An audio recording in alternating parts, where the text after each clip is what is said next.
Queridos irmãos, graça e paz. Acho que agora, depois do coffee, vocês com o estômago forrado, a gente pode ir até às 10 da noite, né?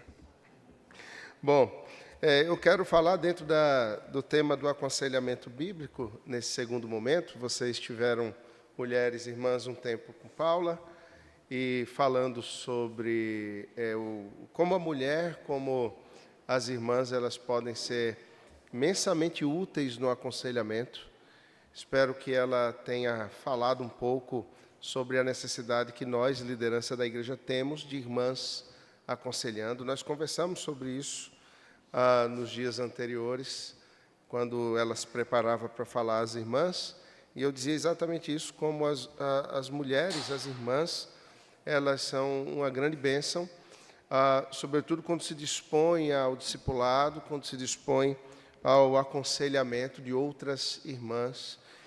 Eu tenho sido muito abençoado na minha igreja por algumas irmãs que têm se aprofundado no tema do aconselhamento, que têm se apresentado para o serviço nesse aspecto e têm assumido assim assuntos bem sérios, bem complicados para o aconselhamento bíblico, tem sido uma bênção. Nosso conselho tem, inclusive, delegado a algumas dessas irmãs, conselheiras bíblicas na igreja, o acompanhamento de outras irmãs, muitas vezes em processo disciplinar, e o relatório delas tem vindo no aconselhamento bíblico, inclusive com vistas à restauração.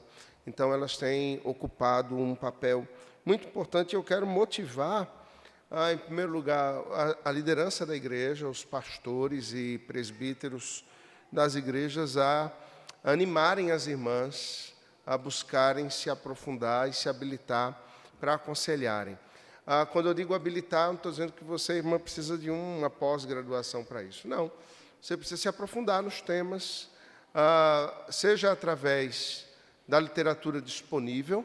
Há muitos livros bons, inclusive expostos aqui, têm sido escritos e publicados, né, no nosso país, com temas os mais diversos no aconselhamento. Há temas que são próprios para o universo feminino e as irmãs podem se aprofundar nisso. Eu creio que o local do aconselhamento bíblico é a igreja local, mas é importante que a liderança e os pastores da igreja também estejam acompanhando essas irmãs, orientando, elas estejam apresentando relatórios daquilo que elas têm feito no aconselhamento. Mas também há um outro aconselhamento que é o informal, que não é esse aconselhamento formal, quando a liderança da igreja demanda de irmãs que estejam aconselhando, mas que informalmente vem a ocorrer, porque a vida é assim, a vida é feita de relacionamentos e de quando em vez alguém vai procurá-la buscando um conselho sobre algum aspecto da vida. E o importante é que você, irmã, esteja preparada na palavra para dar conselhos que sejam bíblicos, não conselhos segundo o que a irmã acha, não conselhos segundo a sua própria experiência, mas conselhos que sejam os conselhos da palavra de Deus. Nós, pastores, somos demandados a isso, a não aconselharmos o que pensamos, mas aconselharmos o que a palavra de Deus nos ordena. Os líderes da igreja são assim, os irmãos, de modo geral, na igreja, são chamados a esse fim. Dizia aos homens aqui, mais cedo, que o aconselhamento bíblico ele é o ministério da palavra dado a todos os crentes. Há um ministério da palavra que é dado aos presbíteros docentes, que é a pregação da palavra. Eles têm a primazia. O presbítero docente ele é ordenado como ministro da palavra e dos sacramentos. Ele é quem tem a primazia da entrega da profecia, e a liderança da igreja é, quando por ele orientada a também irá fazê-la, mas a função é precípua dos pastores. Mas há um outro ministério da palavra, que é o aconselhamento, que é a pregação particular, é a pregação pessoal. Enquanto do púlpito nós pregamos e a pregação ela alcança vários ouvidos e vários corações segundo a vontade de Deus e a direção que o Espírito dará, a aplicação que Ele mesmo dará, feita a muitas pessoas. O aconselhamento bíblico ele é feito de maneira pessoal. É uma pregação particular. É uma pregação que você, como casal, fará com outro casal, num acompanhamento bíblico. É aquela que você terá com uma irmã ou um irmão acompanhando um determinado irmão na fé que precisa de ajuda na disciplina espiritual. Tratamos um tema mais cedo aqui, que é o tema do revestimento e que demanda um despojamento anterior. Amanhã de manhã, espero estar falando sobre isso aqui, pastor, no culto pela manhã, dessa ideia, desse passo, dessa disciplina bíblica, que é o despojar-se e o revestir-se, conforme a palavra de Deus nos ordena. E isso demanda, muitas vezes, ajuda, demanda apoio, demanda socorro, e isso ocorre no meio da igreja. Vimos um texto em Colossenses 3, mais cedo, onde Paulo exorta os crentes a se instruírem e se aconselharem mutuamente para que o nome do Senhor seja glorificado, para que a igreja seja edificada. No entanto, tudo isso não pode acontecer sem que antes nós tenhamos uma compreensão muito clara. O nosso conselho, ele deve estar centrado não nas nossas ideias, não numa ciência humana, não nas nossas experiências.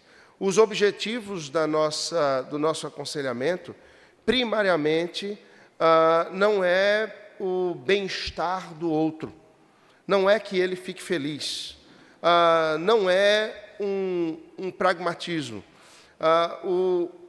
Onde o aconselhamento se fundamenta é exclusivamente as Escrituras Sagradas, a Palavra de Deus. Partimos da ideia, e esse é um fundamento importantíssimo para que o conselho bíblico seja dado de maneira correta, para que a igreja seja verdadeiramente edificada e cresça, não apenas em número, mas sobretudo no conhecimento e na fé, cresça em piedade, é que a palavra de Deus é suficiente para as nossas vidas. A palavra de Deus, ela é suficiente para a caminhada da igreja, a palavra de Deus é suficiente para o crescimento da igreja, a palavra de Deus é suficiente para que a família da fé se conduza diante do Senhor, para que homens e mulheres de Deus deem-se em casamento, criem os seus filhos, instruam-nos na palavra do Senhor, e que dessa maneira, então, haja edificação e o nome do Senhor seja glorificado. Não há uma outra base para o povo de Deus se fundamentar no seu conselho, senão a palavra de Deus. E isso demanda que nós estejamos avaliando e despojando-nos do nosso coração constantemente, porque todos nós estamos ouvindo conselhos. O mundo nos dá conselhos, a filosofia do tempo nos dá conselhos, nós vemos a mídia nos dando conselhos, livros nos dando conselhos, propagandas nos dando conselhos. Vejam, uma propaganda da época daqueles mais velhos como eu, né? Compre batom, seu filho merece batom. Isso é um conselho. O marketing está nos dando conselhos acerca do que comprarmos, de onde passarmos as nossas férias, aonde colocarmos os nossos filhos para estudar, que roupas nós devemos comprar. O worship está dizendo quais são as músicas que nós devemos cantar na igreja. O movimento de crescimento de igrejas e o pragmatismo do tempo está aconselhando os pastores acerca daquilo que eles devem dizer para a igreja. Ou seja, irmãos, nós estamos cercados por conselhos os mais diversos e, eu diria, a maioria deles oposto, contrário ao Evangelho, oposto e contrário à palavra de Deus. E nós precisamos estar com os pés muito firmados. Nós precisamos estar muito cônscios do momento que nós vivemos, porque aonde quer que estejamos, se ouvimos um rádio, se ligamos a televisão, se nos encontramos com aquele professor na sala de aula ou no corredor, se os nossos filhos estão na faculdade ou nós mesmos estamos fazendo algum curso, ou se eles estão numa escola de ensino médio, muitas vezes até que se diga cristã, nós precisamos estar com os nossos sentidos em alerta. E precisamos estar com esses sentidos fortalecidos pela palavra de Deus, a fim que nós caminhemos de fato na presença de Deus, não nos desviemos do seu caminho e possamos então experimentar a sua graça abundante em nossa vida através dessa palavra. O que precisamos, portanto, é a palavra de Deus. E eu quero pensar que você que foi motivado, você que foi motivada na primeira fala hoje à tarde, os homens também que foram motivados a caminhar e a buscarem se ajudar mutuamente na disciplina, nós precisamos partir dessa verdade inequívoca. A palavra de Deus é suficiente. A palavra de Deus é clara, a palavra de Deus é revelada, a palavra de Deus é lâmpada para os nossos pés e luz para o nosso caminhar. Nós temos diante de nós, nas nossas mãos, a maior riqueza que a humanidade pode ter, que é a palavra, que nos revela o Senhor Jesus, que nos revela o Senhor Criador dos céus e da terra, que revela quem nós somos e que nos dá esperança. Não há esperança em nenhum outro lugar. Não há esperança e propósito para a vida em nenhum outro ambiente. Não há um outro livro que possa nos dar esperança. Não há nenhum discurso que possa nos dar esperança. A palavra de Deus é aquela que nos dá esperança para além da morte. Para além da morte. Como os crentes devem lidar com a morte, por exemplo. Como os crentes devem lidar com a vida. Conversava e ouvia de um irmão algo fantástico ontem. Ele se lançou a construir algo na casa dele, uma área de lazer. E ele me dizia assim, eu me lancei a fazer isso depois que eu li o livro de Eclesiastes, que eu estudei o livro de Eclesiastes. Teologia prática, conselho para a vida. O livro de Eclesiastes é um dos mais preciosos livros que nós podemos ter em nossas mãos, porque ele nos mostra a brevidade da vida. Ele nos mostra como a vaidade da vida, ou seja, esse vapor, essa velocidade com que a vida passa tão rápido, deve ser vivida diante de Deus. Nós precisamos viver a cada dia com a capacidade de contemplarmos e nos alegrarmos no Senhor. Devemos ter tempo para contemplarmos as coisas que Ele nos deu. E ele dizia, por isso que eu construí esse ambiente de lazer.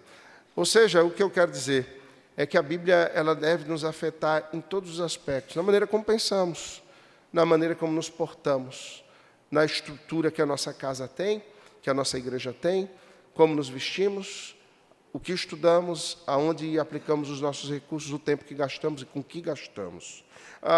Paulo escreve aos Romanos, e no capítulo 6, ele vai apresentar a palavra de Deus como o instrumento usado pelo Senhor para a transformação do coração do homem. Quando estamos falando de ajuda, há muitos métodos de ajuda nos nossos dias. Pelo menos de 150 anos para cá, muitos métodos de ajuda foram elaborados. Muitos deles opostos entre si, brigando entre si. Alguns em ideias meramente filosóficas, outros caminhando com ideias mais orgânicas, mas todos se baseando no materialismo, todos se baseando no humanismo, todos se baseando no cientificismo. O que há de comum entre materialismo, cientificismo e humanismo é que todos eles são opostos às Escrituras. É que todos eles se opõem ao fato de que Deus governa todas as coisas, de que o mundo é um mundo caído, que o homem carece de Deus e de um Redentor, e de que há um Deus que vê todas as coisas e que há de julgar a terra. O cientificismo, o materialismo e o humanismo colocam o homem no centro, a sua sabedoria no centro, o seu conhecimento no centro. E as coisas elas se tornam dirigidas, valorizadas, elas passam a ter sentido a partir do que eu posso tocar, a partir do que eu posso ver com os meus olhos, a partir do que eu posso mensurar com as minhas mãos. A alma, ela toma um sentido mais orgânico do que espiritual. E isso tudo vai de maneira oposta às Escrituras. E nós, quando estamos falando de aconselhamento bíblico, nós estamos retomando algo que a igreja sempre vivenciou. No Antigo Testamento, a igreja do Antigo Testamento, Israel de Deus, no Antigo Testamento, a igreja do Senhor ali, ela caminhou em aconselhamento bíblico. À porta de cada cidade havia os juízes que eram conselheiros para aconselhar o povo de Deus em como viver. Por exemplo, Josias, ele encontra a palavra de Deus, e eu fico imaginando como é que a palavra de Deus estava perdida no meio do povo de Deus. Ele nunca havia lido, ele não sabia que ela existia, ele não conhecia a lei de Deus, e ele manda restaurar o templo, e de repente se encontra a palavra de Deus ali. E ele recebe, e o Quias traz a informação de que ele recebeu a palavra, de que ele encontrou a palavra. Ele diz, o que é isso? Ele diz, isso aqui é a lei de Deus. E Josias, que agora era rei, e um rei jovem, ele toma a palavra de Deus nas mãos e ele a lê, e ele chama a profetisa Uda e se aconselha com ela. O que é que eu devo fazer? E ela diz, olha, você vai ler isso diante de todo Israel. E Josias lê a palavra de Deus diante de todo Israel, e Deus opera um avivamento no povo de Deus. A mesma coisa acontece quando o povo, junto com Esdras e Neemias, retornam a Jerusalém, e Esdras lê a lei de Deus ao povo, Deus opera um avivamento no meio do seu povo. Irmãos, nós precisamos voltar, reencontrarmos o livro. E talvez você diga, não, mas eu o tenho, eu já li tantas vezes, eu tenho várias versões da Bíblia, quem não tem? Eu tenho coleções. A questão não é saber que ele existe, ou tê-lo aberto em casa, ou tê-lo lido várias vezes, é o que ele é para você. Qual é a importância que as Escrituras têm?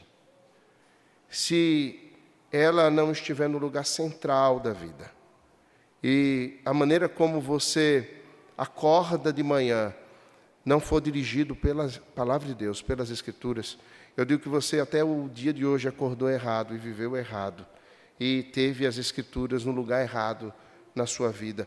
E o avivamento está em nós retornarmos às Escrituras, para vivermos pelas Escrituras, para nos dirigirmos nos nossos passos pela palavra de Deus. Observe, então, na carta que Paulo escreve aos Romanos, no capítulo 6, os versos 17 e 18 desse texto que eu quero ler com você agora.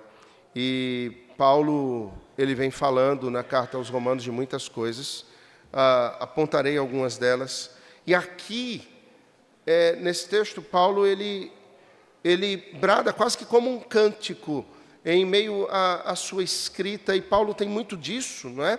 Ele está escrevendo as cartas, e no meio do ensino, no meio da exortação, ele, de vez em quando, não se cabe em si mesmo, e ele transborda de alegria, e ele como que canta ao Senhor no meio da sua escrita, e registra isso. E o verso 17 e 18 do capítulo 6 de sua carta aos Romanos traz exatamente um momento de júbilo, um momento de exaltação ao Senhor, e ele registra dizendo, mas graças a Deus, porque outrora, escravos do pecado, contudo, viestes a obedecer de coração a forma de doutrina que fostes entregues, e uma vez libertados do pecado, fostes feitos servos da justiça.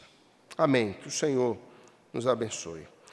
Paulo, ele vem falar aos Romanos, e a gente precisa entender o que é falar aos Romanos. Ele está escrevendo a maior cidade da época, que distava mais de 1 milhão de pessoas à época.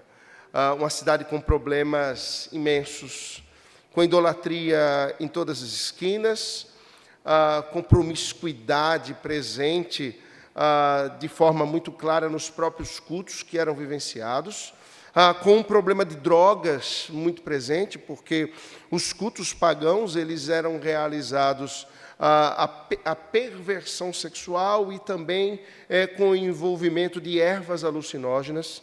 E essa era a realidade de Roma. Não apenas isso, mas uma cidade onde havia uma adoração a um homem, a César, uma cidade materialista, apegada ao status social, à escalada que o homem poderia ter na sociedade romana, ao que significava ser cidadão romano, um povo que era arrogante, um povo que era altivo, se sentindo, então, o melhor, e dentre todos os povos daí, eles chamarem todos os outros de bárbaros, né?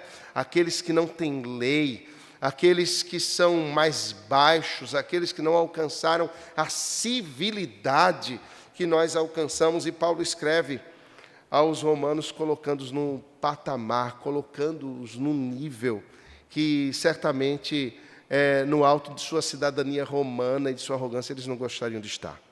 Paulo inicia a sua carta falando do Senhor, mas logo em seguida ele vai apontar que todos os problemas, tudo aquilo que não apenas os romanos, mas que todos os homens vivenciavam, tinham a sua raiz comum, tinham o seu problema enraizado no mesmo ponto. E a partir, então, do capítulo 1, do verso 18, Paulo começa a mostrar qual era a real situação, a verdadeira, ele diagnostica a verdadeira situação de queda do homem. E ele diz que este homem está sob a ira de Deus, no verso 18 do capítulo 1, que eles podem até ter a contemplação de coisas e serem muito sábios, e Deus se revela a eles, mas eles não conseguem conhecer de fato a Deus por meio daquilo que é manifesto entre eles. Eles transformam a glória de Deus, eles mudam a glória de Deus, a semelhança de homens da corrupção, homens corruptíveis, ou seja, na queda. Eles veem a queda, o homem pecador nos seus dilemas da vida, e eles veem isso como anormalidade. E nós sabemos que os gregos também faziam isso, de maneira que até mesmo o culto deles era celebrado a deuses que eram tão falhos, tão corruptos quanto os homens. Essa é a Eneida dos gregos, que é recepcionada pelos romanos, que adoram os mesmos deuses gregos, apenas mudando o nome deles.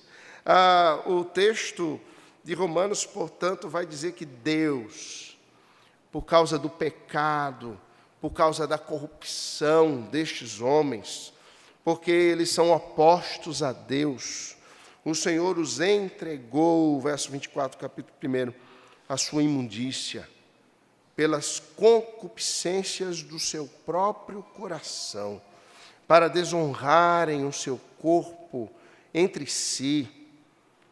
O Senhor os entregou, no verso 26, a paixões infames, paixões igual a desejos, vontades infames, os entregou a mentira, os entregou a uma situação em que as mulheres mudam a maneira como se relacionam, os homens também, eles deixam a maneira natural de viver e eles mutuamente se inflamam em sensualidade, cometem torpeza, e por isso eles recebem a punição do seu erro em si mesmos. Irmãos, o que Paulo faz aqui é um diagnóstico do problema humano.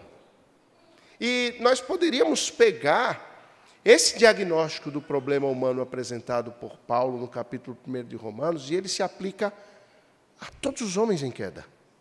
E ele se aplica a todos os grandes problemas da vida. Nós vivemos uma realidade quebrada, nós vivemos num mundo caído. Conquanto os romanos vissem os homens na queda como normais, ainda que o homem caído seja o homem natural, ele não é o homem normal. Ele não é o homem normal. O homem normal é aquele homem que foi criado por Deus para ser a perfeita imagem dele. E ele não conseguiu ser. Daí, Cristo ser a perfeita imagem de Deus. Ele é o homem normal. Cristo é o homem normal. Ele é o homem que deveríamos ser. Ele é o ser humano que devemos ser. E Cristo, para ele basta a vontade do seu Pai, os decretos divinos, conhecer a Deus, para que ele seja o homem perfeitamente normal. Mas nós pensamos que a vontade, os decretos e a revelação de Deus, muitas vezes pensamos, não é suficiente para que sejamos normais como Deus quer que sejamos. e nós lançamos mão de outras questões, de outras coisas, julgamos que precisamos de algo mais que agregue às Escrituras, que some à palavra de Deus, a fim de que sejamos conduzidos à perfeição. E, irmãos, quando nós pensamos em perfeição, nós estamos pensando no homem funcional e equilibrado nas Escrituras para a glória de Deus. Isso não nos eximirá de lutas, de provações, de enfermidades, de dificuldades, não nos eximirá de lutas aqui, mas nós seremos conduzidos pela palavra de Deus, submetidos pela palavra de Deus à vontade de Deus, e experimentaremos a sua boa vontade, que é boa, agradável e perfeita. E nós seremos conduzidos, portanto, a contentamento, a alegria, a abundância de vida. A grande questão é que, como mesmo sendo povo de Deus, fomos influenciados de alguma forma por essa tríade infernal, humanismo, cientificismo e materialismo. Nós julgamos que o contentamento e a alegria está exatamente no materialismo, está exatamente naquilo que podemos resolver aqui e agora. E tem questões, irmãos, que só serão resolvidas quando Cristo voltar, que não serão resolvidas agora. Paulo, ele queria resolver algumas questões na vida dele. Nós não sabemos exatamente do que se tratava. Alguns dizem que era uma dificuldade que Paulo tinha de lidar com o seu passado. Eu não acredito que seja isso de modo algum. Não acredito, mas alguns dizem. Outros diziam que aquele era um problema que Paulo tinha físico. Paulo estava perdendo a visão, e ele queria escrever, e ele queria ler os seus pergaminhos. Enfim, e existem as teses mil. O fato é que Deus não quis revelar qual era o espinho na carne de Paulo. Ele diz assim: eu orei 3 vezes ao Senhor. Quando Paulo disse que orou 3 vezes, eu imagino, não é que ele fez uma oração de manhã, no café da manhã, fez uma oração de meio-dia, aquela oração rápida que a gente faz, né? Senhor, obrigado pelo alimento, faça bem ou faça mal, em nome de Jesus, amém. Não é essa oração. Também não imagino que seja aquela oração que a gente faz antes de dormir, que só diz o amém no dia seguinte quando acorda. Também não imagino que seja essa.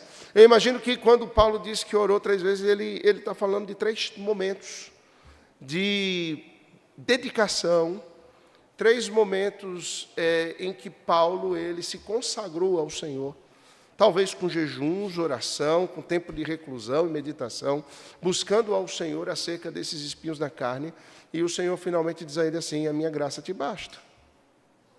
Assim como o Senhor disse ao grande apóstolo Paulo: a minha graça te basta. Em relação a situações aqui, em relação a situações físicas, emocionais, que dizem respeito, e tratávamos isso com os homens mais cedo, a uma unidade que somos. Nós não somos indivíduos partidos em vários fragmentos, não. O homem fragmentado é o homem caído, é o homem quebrado. Em Cristo nós somos restaurados, nós somos homens inteiros, seres humanos inteiros, nós não somos mais fragmentados. Não há separação entre corpo e alma, nós somos uma unidade, de maneira que não há como nós dizermos que vamos tratar o corpo. Isso não tem a ver com fé, tem a ver com fé.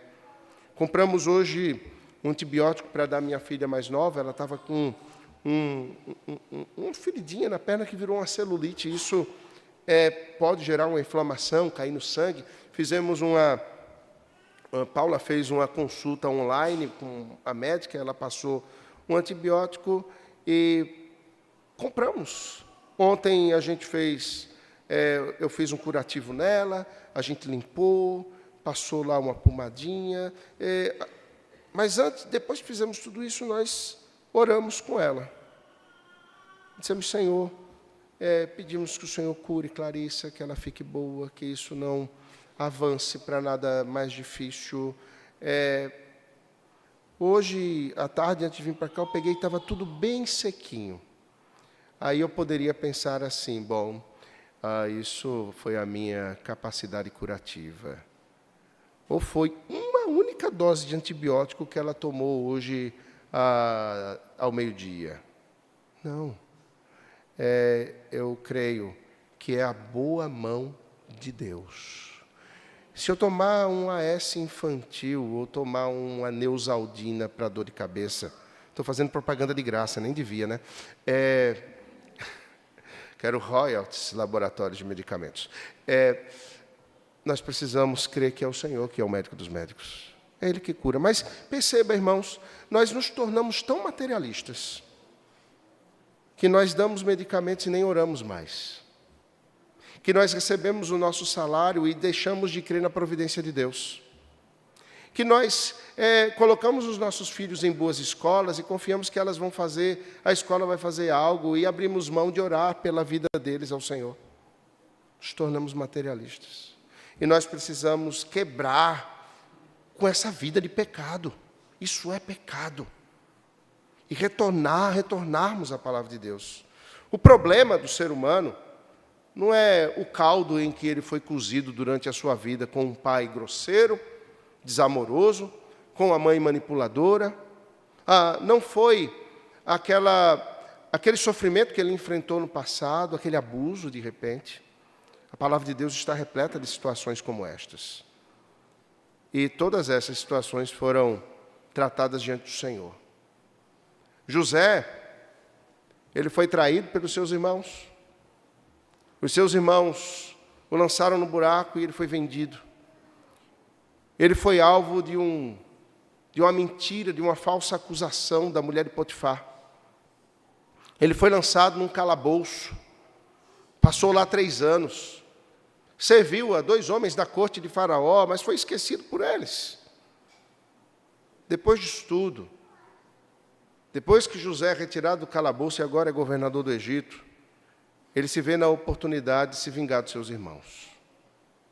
Mas você percebe,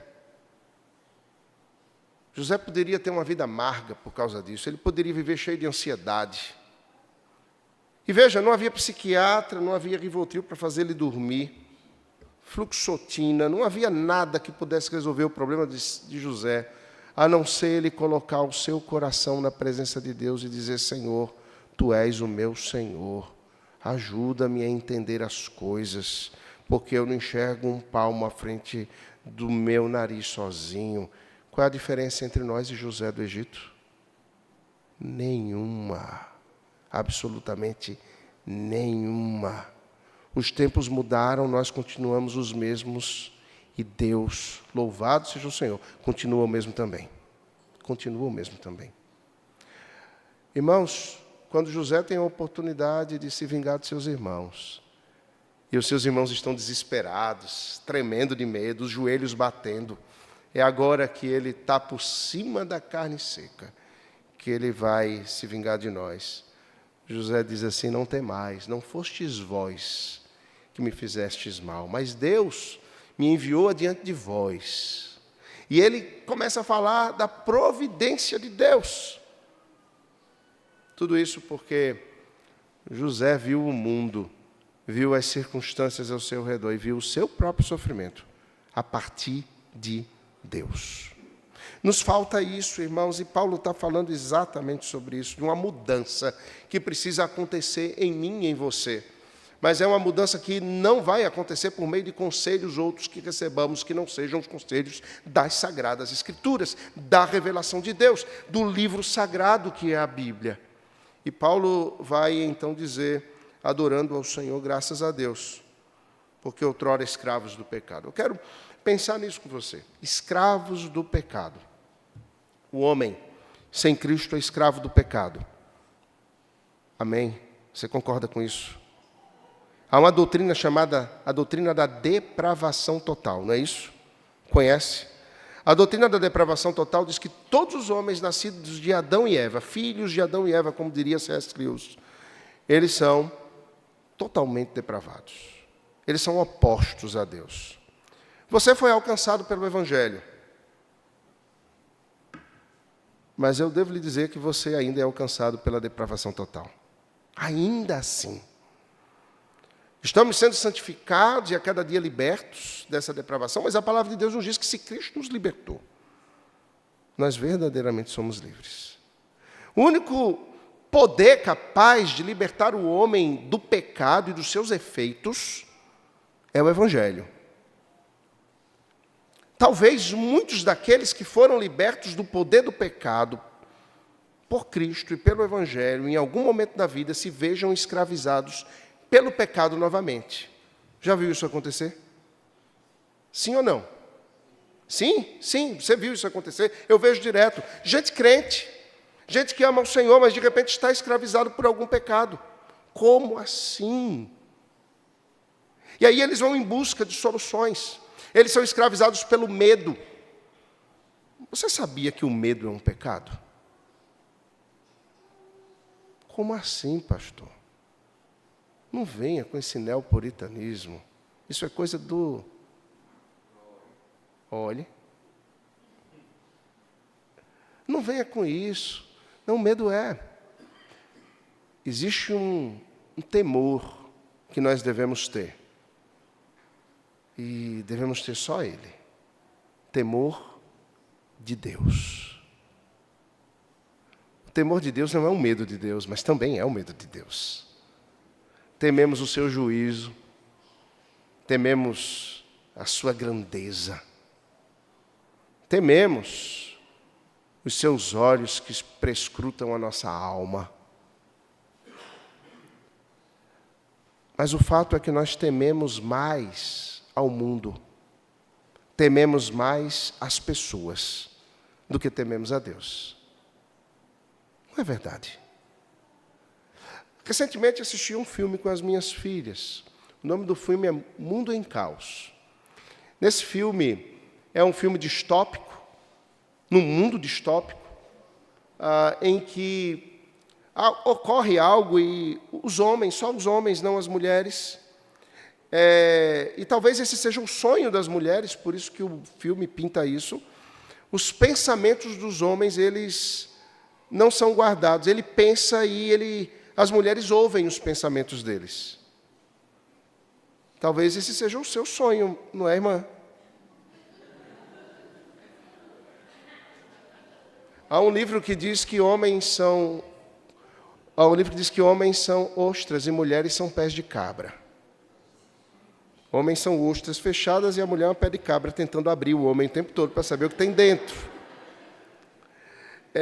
Talvez esse seja um filme feito por uma mulher que tentou abrir a cabeça do marido a vida toda e escreveu esse enredo. E o que acontece é, mesmo que eles não pensem em palavras, eles pensem visualizando, a imagem da visualização fica como um balão de revista em quadrinhos na cima da cabeça dele. E as mulheres veem o que passa na mente deles. Aqueles homens temem tanto a leitura dos pensamentos deles pelas mulheres, que sabe o que eles fazem? Eles matam todas as mulheres no filme.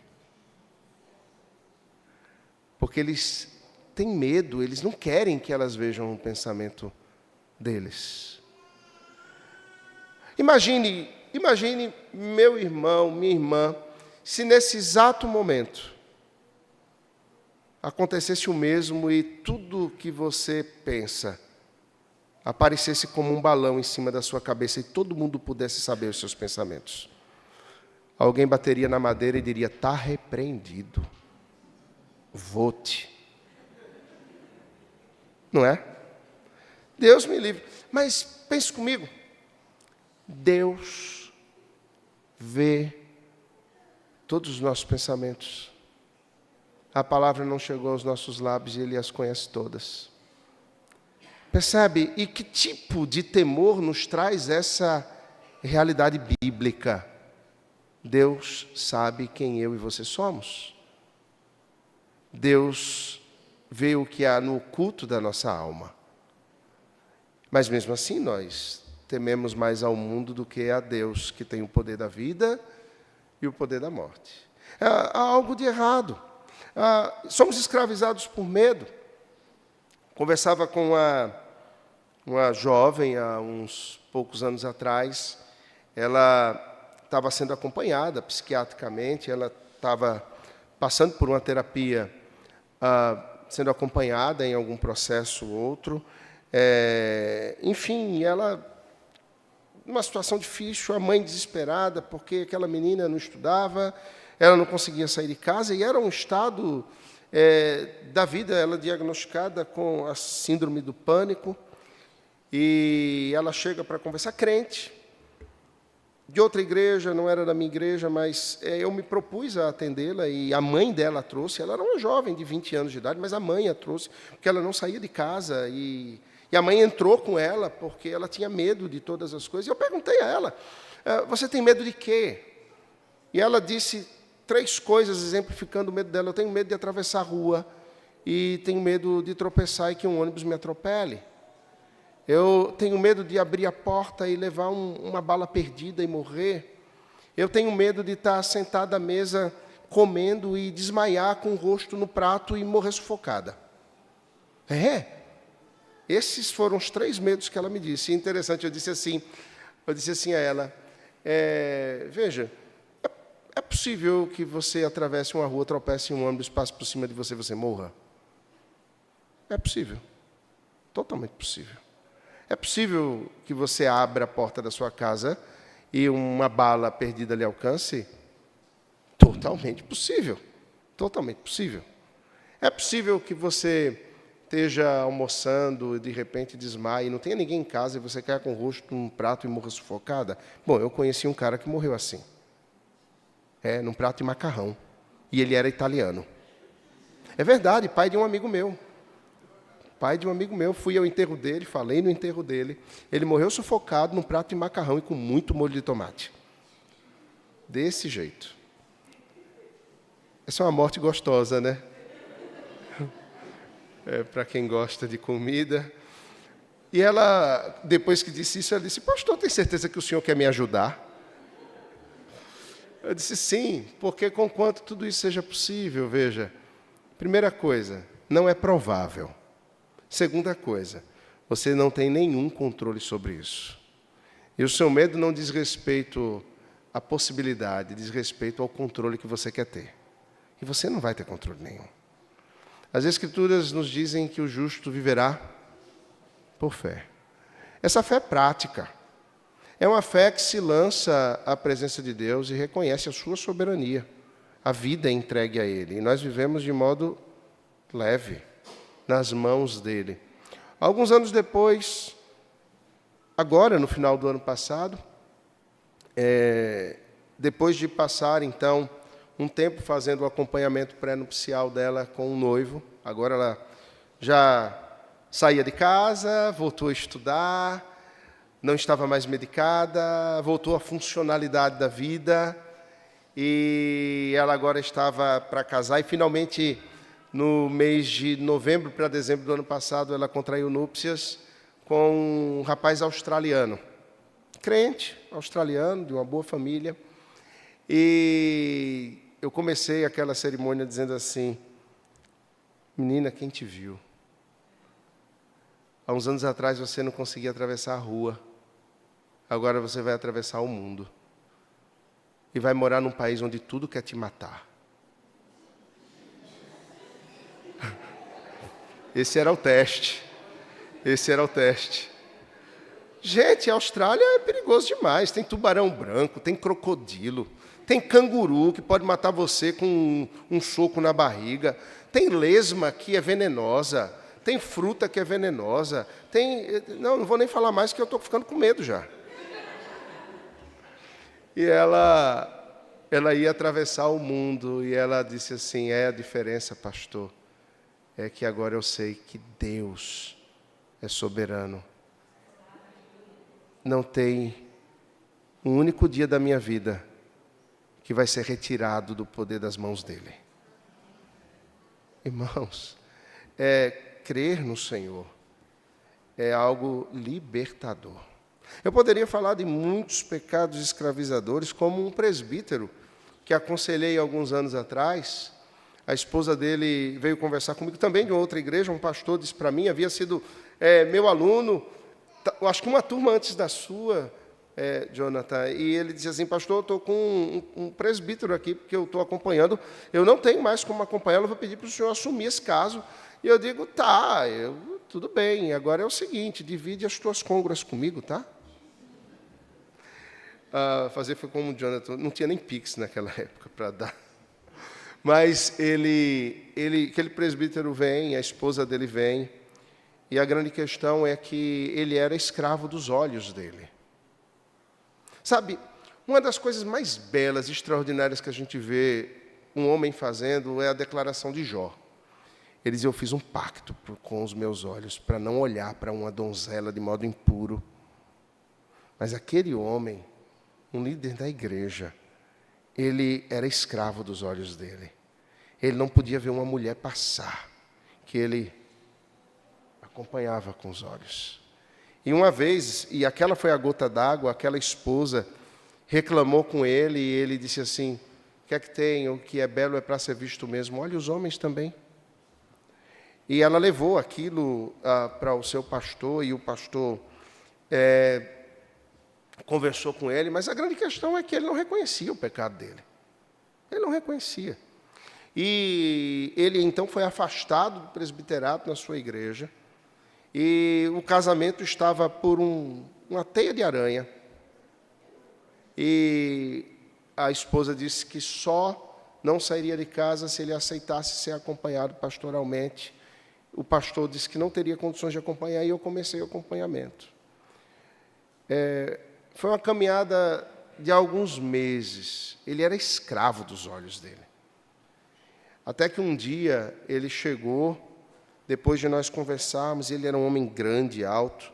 Depois de nós conversarmos, ele entrou pela porta do meu gabinete um dia e ele caiu no pranto, no choro. Sentou-se no sofá e chorou, chorou, chorou. E ele disse assim: pastor, eu sou um pecador miserável. Como eu, até agora, caminhei desse jeito. E lendo as Escrituras, eu li esse texto do livro de Jó. Eu tinha feito uma caminhada de leitura bíblica com ele. E esse é um dos exercícios que eu faço em aconselhamento. Ele tem que ler o texto bíblico e ele tem que responder algumas perguntas indutivas naquele texto e meditar naquilo durante um dia inteiro, 24 horas de meditação, respondendo perguntas. Depois ele tem que anotar, ele tem que escrever uma oração, e a gente depois vai conversar sobre isso. E ele havia feito isso nesse texto, e ele diz: eu não sou como Jó. Eu não sou um homem justo, íntegro e que se desvia do mal. Deus pôde usar Jó para envergonhar o diabo. Eu tenho envergonhado o Evangelho diante do diabo. Eu disse: o que você está disposto a fazer?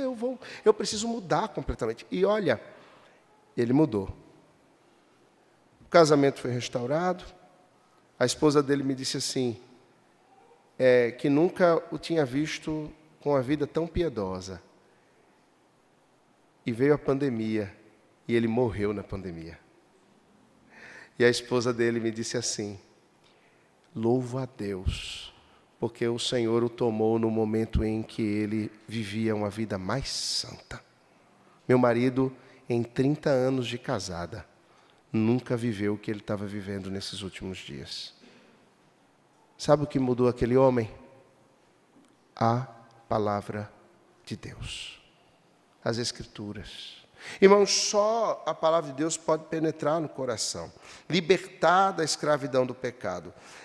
Perceba, a palavra de Deus vai mostrar, esse texto, nesse cântico de Paulo, vai nos mostrar que nós somos conduzidos de uma escravidão para uma servidão. O termo é escravidão.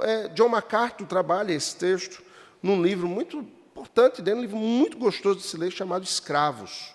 A gente não tem esse livro aqui, acredito, mas um livro, acho que da editora Fiel, muito gostoso de se ler, que eu indico para os irmãos. O nome do livro é Escravos, do John MacArthur Jr., e ele diz assim: olha, não há diferença entre os termos escravos e servos. O termo é o mesmo.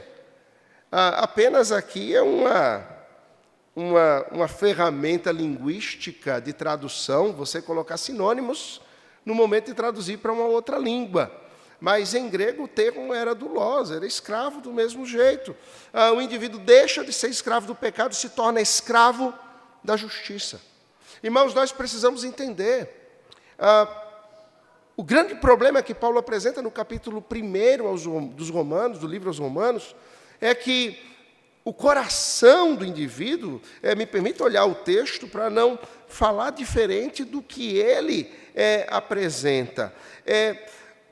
O coração do indivíduo está tomado pela imundícia e pelas concupiscências.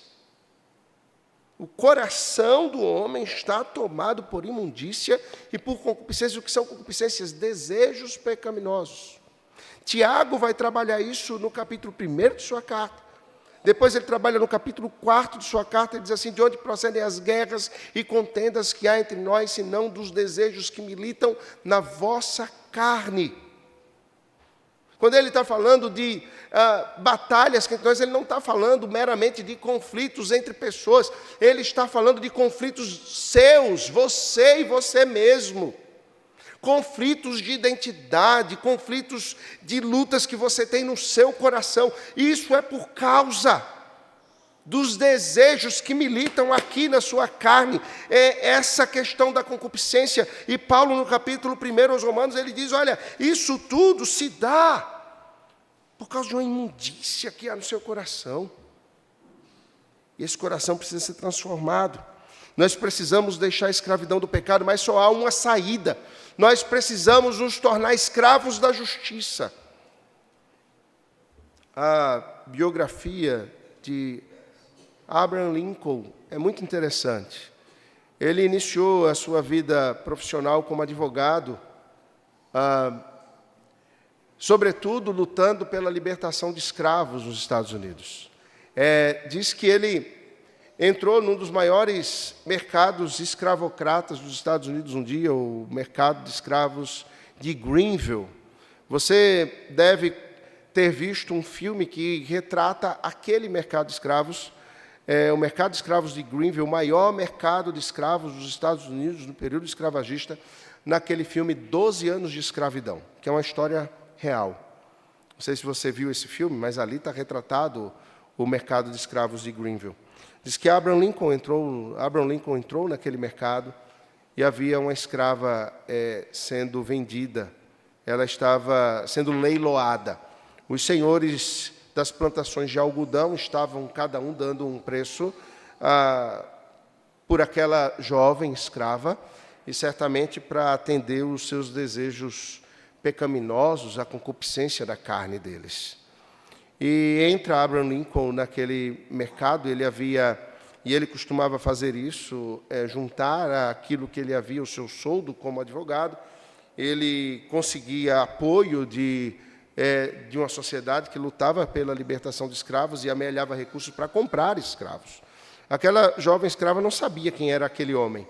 Ele entra e ele dá um lance por ela que era bem maior do que qualquer um daqueles senhores das plantações de algodão haviam dado. E ele arremata. E ele a leva para um escritório, um ambiente onde é escrito um documento, e ele então entrega o documento na mão dela e diz a ela: você está livre, você não é mais escrava. Aquela era a carta de alforria dela. E ela então diz assim: mas do que isso me serve? E aquele filme, 12 anos de escravidão, retrata exatamente o medo que ela tinha naquele tempo. Você está me dando essa carta, mas quando eu chegar na esquina e o Senhor tiver dobrado a outra, vão lançar as mãos sobre mim, vão tomar esse documento e rasgá-lo, e eu tornarei a ser escrava. Eu não tenho para onde ir. Eu não tenho aonde viver em segurança. Eu não tenho quem me acolha. Irmãos, não há filosofia, não há materialismo, cientificismo, não há nada nesse mundo que possa acolher o homem. Não há. E ela tinha essa compreensão naquele tempo: eu serei reescravizada. E Abraham Lincoln diz para ela o seguinte, que ela poderia, então, ir para a casa dele e servir naquela casa, não como uma escrava, mas junto com outros, até que, então, se conseguisse encontrar uma casa onde ela pudesse estar sendo acolhida e pudesse também ter segurança. Irmãos, o único lugar de segurança é na casa daquele que nos libertou, diante daquele que nos libertou. Deixados, entregues à própria sorte, nós seremos alvos fáceis. E aquele que nos libertou, o ambiente em que ele está é marcado pelas suas leis, pela sua ordem e pelos seus conselhos e por mais nada. Eu não posso ir para a casa daquele que ele me libertou para viver as minhas leis, as minhas ordens, a minha vontade, ou a vontade de outros, ou a ordem de outros. Eu vou para viver a vontade daquele que me libertou. Percebe o que eu estou querendo dizer? E eu quero encerrar com um terceiro aspecto. Paulo diz no capítulo 1 que o problema é o problema do coração do homem que está repleto de imundícia, e esse coração é um coração da concupiscência. O que pode mudar o coração? Volte seus olhos para esse verso 17 do capítulo 6. Faça um exercício pessoal de hermenêutica bíblica aí. O que é que o texto está dizendo? O que é capaz de transformar esse coração? Ele era um escravo, e o texto diz assim: mas graças a Deus, porque outrora escravos do pecado, contudo, viestes a obedecer de coração a forma de doutrina que fostes entregues, e uma vez libertados do pecado, fostes feitos servos da justiça. No capítulo 1, Paulo diz que esse coração é o coração da concupiscência. Agora ele está dizendo que esse coração é o coração da obediência. O que transformou esse coração de coração da concupiscência em coração da obediência? O próprio texto diz. O texto está dizendo que esse coração tomou um novo formato, uma nova forma, uma nova estrutura. Algo fora dele o formatou. Viestes a obedecer de coração. A forma. O que é forma? Forma, formato, estrutura, tamanho, forma. A ideia é que alguém ia caminhando na concupiscência da vida e, alheio à sua vontade, uma força descomunal e muito maior do que ele veio. Imagine como você passando na rua e de repente alguém que você não conhece, estranho a você, que você não planejou, com a barra de ferro, vem e pá! Acordou? Acerta o seu rosto com toda a força. O que acontece com esse seu rosto? É a barra de ferro que fica marcada com ele, ou é o seu rosto que fica marcado com a barra de ferro? A barra de ferro, ela deixa o vergão, a marca. Se tiver ali, até o ano de fabricação vai ficar marcado no rosto. O texto está dizendo que o coração da concupiscência foi marcado pela forma da doutrina e ele foi transformado. O que o texto está querendo dizer é que só tem uma coisa capaz de transformar o coração do homem, que é o centro das suas vontades, das suas percepções, dos seus desejos. É onde as suas lutas de identidade e os seus medos acontecem. A doutrina.